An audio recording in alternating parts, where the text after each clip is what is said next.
Hi friends, Mahatma Jyotiba Phule BC గురుకుల institutions నుంచి మనకు 19th రోజు అయితే ఒక నోటిఫికేషన్ అయితే రావడం జరిగిందండి.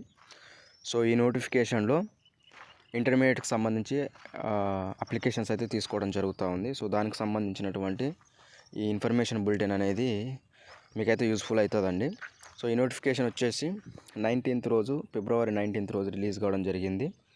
స్టేట్లో ఉన్నటువంటి 261 ఏవైతే బీసీ రెసిడెన్షియల్ ఇన్స్టిట్యూషన్స్ ఉన్నాయో అందులోకి మనమైతే ఇంటర్మీడియట్ అప్లికేషన్స్ అయితే వాళ్ళు తీసుకోవడం అయితే జరుగుతూ ఉంది.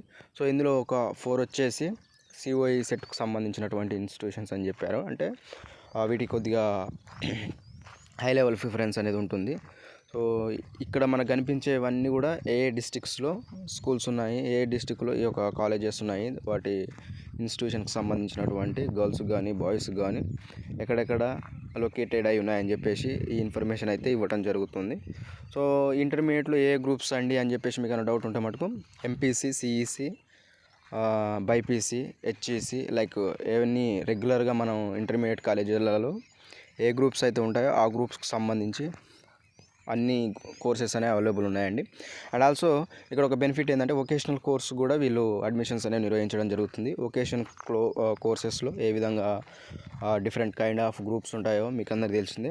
సో వాటికి ప్లస్ రెగ్యులర్ గ్రూప్స్కి సిఈసి కావచ్చు, హెచ్ఈసి కావచ్చు, ఎంఈసి కావచ్చు, వీటికి సంబంధించి వాళ్ళు అడ్మిషన్స్ అయితే మనకు ఇన్వైట్ చేయడం జరుగుతుంది. సో ఒక టెస్ట్ ద్వారా వీళ్ళు కండక్ట్ చేసే టెస్ట్ ద్వారా మెరిట్ సాధిస్తే ఆ టెస్ట్ ద్వారా వచ్చినటువంటి మెరిట్ని బేస్ చేసుకొని వాళ్ళు మనకు అడ్మిషన్ అనేది ఇవ్వడం జరుగుతుంది. సో మ్యాక్సిమం ప్రిఫరెన్స్ అనేది బీసీకి ఉంటుంది, మన బీసీ కమ్యూనిటీకి ఉంటుంది. అదర్వైజ్ నెక్స్ట్ రిజర్వేషన్ పరంగా ఎస్సీ కావచ్చు, ఎస్టీ కావచ్చు, ఓసీ కావచ్చు, ఈ క్యాండిడేట్స్కి అయితే రిజర్వేషన్ పరంగా అయితే తీసుకోవడం జరుగుతుందండి. సో మంచి ఇన్స్టిట్యూషన్స్, ఇంటర్మీడియట్ కాబట్టి ప్రజెంట్ 10th క్లాస్ చదువుతున్నటువంటి స్టూడెంట్స్ ఎవరైతే ఉన్నారో వారైతే దీనికి ఎలిజిబుల్ అండి. సో బిఫోర్ నేను నోటిఫికేషన్ చదివినప్పుడు వాళ్ళు క్లియర్గా మెన్షన్ చేయడం ఏం జరిగిందంటే, ఒకసారి ఇన్స్టాంట్ సప్లీ రాసిన వాళ్ళు ఎవరైతే ఉంటారో 10th క్లాస్లో ఒకవేళ ఇన్ కేస్ ఫెయిల్ అయిన వాళ్ళు మళ్ళీ ఎమ్మటే ఇన్స్టాంట్ సప్లీ ఎవరైతే రాసి పాస్ అవుతారో సో వారికి అయితే ఎలిజిబిలిటీ లేదని చెప్పేసి క్లియర్ కట్గా అయితే చెప్పడం జరిగింది. ప్రజెంట్ రెగ్యులర్గా 10th క్లాస్ చదివేటటువంటి విద్యార్థులే eligible. And also 6.2 and 5 above వచ్చిన వాళ్ళనే ఎలిజిబిలిటీగా పరిగణిస్తామని చెప్పేసి కూడా చెప్పడం అయితే జరిగింది. సో మినిమం మార్క్స్ అయితే తప్పనిసరిగా అయితే ఉండాలి. సో ఇక్కడ చూడండి మీరు ఎలిజిబిలిటీలో కూడా స్టూడెంట్స్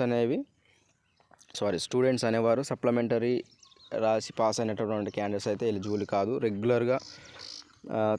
రెగ్యులర్ బేస్లో పాస్ అయ్యే వాళ్ళు అయితేనే తీసుకుంటామని చెప్పేసి చెప్పడం జరిగింది. సో ఆ విధమైనటువంటి ఎలిజిబిలిటీ అయితే అడగడం జరుగుతుందండి. సో అలాగే వారి యొక్క గ్రామీణ విద్యార్థులు అయితే 1,05,000 అండ్ సిటీ నేపథ్యానికి సంబంధించినటువంటి విద్యార్థులు అయితే 2 lakhs సంబంధించినటువంటి ఇన్కమ్ కూడా వాళ్ళు అడగటం అయితే జరుగుతుంది. ఈ స్థాయిలో వారి యాన్యువల్ ఇన్కమ్ అనేది ఉంటేనే ఎలిజిబిలిటీ అని చెప్పేసి కూడా చెప్పడం అయితే జరుగుతూ ఉందండి. సో ఇక్కడ మనం చూసినట్లయితే రిజర్వేషన్ పరంగా బీసీలకు ఎంత పర్సెంట్ ఉంటుంది అండ్ ఎస్సీ క్యాండిడేట్స్కి ఎంత ఉంటుంది, అందులో ఆ కమ్యూనిటీస్ ఏవైతే ఉంటాయో బీసీ కావచ్చు, బీసీబీ కావచ్చు, లైక్ ఇలా కమ్యూనిటీస్ ఏవైతే ఉంటాయో వాళ్ళందరికీ సంబంధించినటువంటి రిజర్వేషన్కి సంబంధించినటువంటి ఇన్ఫర్మేషన్ అయితే ఇవ్వడం జరుగుతుంది. సో అలాగే ఏ విధంగా అప్లై చేయాలని చెప్పేసి కూడా ఇదైతే మెయిన్ ఇంపార్టెంట్ అండి. మీరు అర్థం చేసుకోకపోయినా ఎలా అప్లై చేయాలనేది చాలా ఇంపార్టెంట్. కొంతమంది ఈ ఇన్ఫర్మేషన్ తెలియక ఏవేవో అప్లై చేసేసి తర్వాత ఇబ్బంది పడేటటువంటి అవకాశం అయితే ఉంది. సో 19th రోజు నుంచి మనకు ఈ యొక్క అప్లికేషన్స్ అయితే స్టార్ట్ కావడం జరిగింది. 33 అంటే టిల్ మార్చ్ ఎండింగ్ వరకు అప్లికేషన్స్ అనేవి తీసుకోవడం జరుగుతుంది. ఇంకా మనకు 1 month చాయిస్ అనేది ఉంది. సో మీరైతే వాళ్ళ యొక్క అఫీషియల్ వెబ్సైట్ ఏదైతే ఉంటుందో బీసీ గ్రూపులకు సంబంధించినటువంటి అఫీషియల్ వెబ్సైట్ ఏదైతే ఉందో నేను డిస్క్రిప్షన్లో లింక్ ఇస్తాను. ఆ అఫీషియల్ వెబ్సైట్ ద్వారానే మీరు అప్లై చేసుకోవడానికి ట్రై చేయాలి. చేసిన తర్వాత అక్కడ మనకు ఫర్దర్ డీటెయిల్స్ అంటే బేసిక్ డీటెయిల్స్ అయితే ఇవ్వాలి. విద్యార్థి నేమ్ కావచ్చు, క్యాండిడేట్ నేమ్ కావచ్చు, డేట్ ఆఫ్ బర్త్ కావచ్చు, నెంబర్ కావచ్చు, అన్నీ కూడా ఒరిజినల్కు సంబంధించినటువంటి ఇన్ఫర్మేషన్ ఇవ్వాలండి. ఫేక్ ఇన్ఫర్మేషన్ కనుక ఇస్తే కొన్నిసార్లు మనది రిజెక్ట్ చేయబడుతుంది అని చెప్పేసి కూడా నోటిఫికేషన్లో వాడు క్లారిటీగా చెప్పడం జరిగింది. బిఫోర్ దట్ ఏం చెప్తున్నాడంటే, ఈ యొక్క ఇన్ఫర్మేషన్ బులెటిన్ ఏదైతే ఉందో అందులో ఎలిజిబిలిటీ ఏమి ఇస్తున్నారు, ఏ విధంగా క్యాండిడేట్ సెలెక్షన్ అనేది చేయాలనుకుంటున్నారు, వీటన్నిటి ద్వారా మరి ఎవరైతే అప్లై చేయదలుచుకున్న విద్యార్థి ఉన్నాడో ఎలిజిబిలిటీ సాధిస్తేనే మీరు అప్లై చేసుకోండి.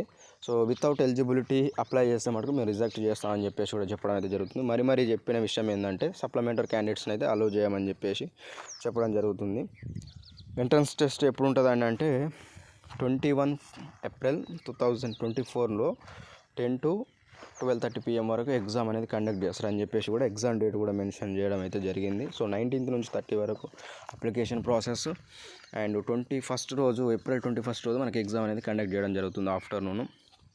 సో అఫీషియల్ వెబ్సైట్ని అయితే విజిట్ చేయండి అని చెప్పేసి చెప్పడం అయితే బిలో కామెంట్ చేయండి, కంపల్సరీ మీకు ఇన్ఫర్మేషన్ ఇచ్చే ప్రయత్నం చేస్తాను. సో చివర్లీ ఒకసారి అండి కన్ఫామ్గా చూడండి. 19th రోజు మనకు నోటిఫికేషన్ అనేది రిలీజ్ కావడం జరిగింది. ఫిబ్రవరి 19th రోజు. మార్చి 30 వరకు మనకు అప్లికేషన్స్ అనేవి తీసుకోవడం జరుగుతుంది. హాల్ టికెట్స్ అనేవి ఏప్రిల్ 5th రోజు డౌన్లోడ్ కావడం జరుగుతుంది. ఆ రోజు నుంచి 20 వరకు అనుకోండి. 21st రోజు మనకు ఎగ్జామ్ అనేది కండక్ట్ చేస్తుంది. ఇది వచ్చేసి బీసీ గురుకులు అని చెప్పేసి మరి కూడా చెప్పడం అయితే జరుగుతుంది. ఏ విధంగా అప్లై చేయాలనేది కూడా నేను ఫస్ట్ డిస్కస్ చేశాను. అఫీషియల్ వెబ్సైట్ ద్వారానే 100 రూపీస్ అయితే పేమెంట్ చేయాలి.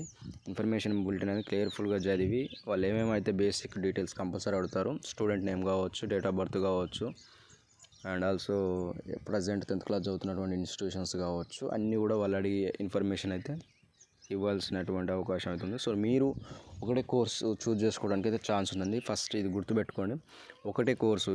ఈవెన్ మీరు రెగ్యులర్ గ్రూప్స్కు అప్లై చేయాలనుకుంటున్నారా లేకపోతే వొకేషనల్ గ్రూప్స్కు అప్లై చేయాలనుకుంటున్నారా అనేది మీ మీద డిపెండ్ అయి ఉంటుంది. సో దాన్ని బట్టి ఫాలో అవ్వండి. ఏ విధంగా స్టూడెంట్స్ సెలక్షన్స్ అనేవి జరుగుతాయంటే వాళ్ళకు వచ్చినటువంటి మెరిట్, రూల్ ఆఫ్ రిజర్వేషన్ ద్వారానే మెరిట్ అనేది సెలెక్ట్ చేస్తాము.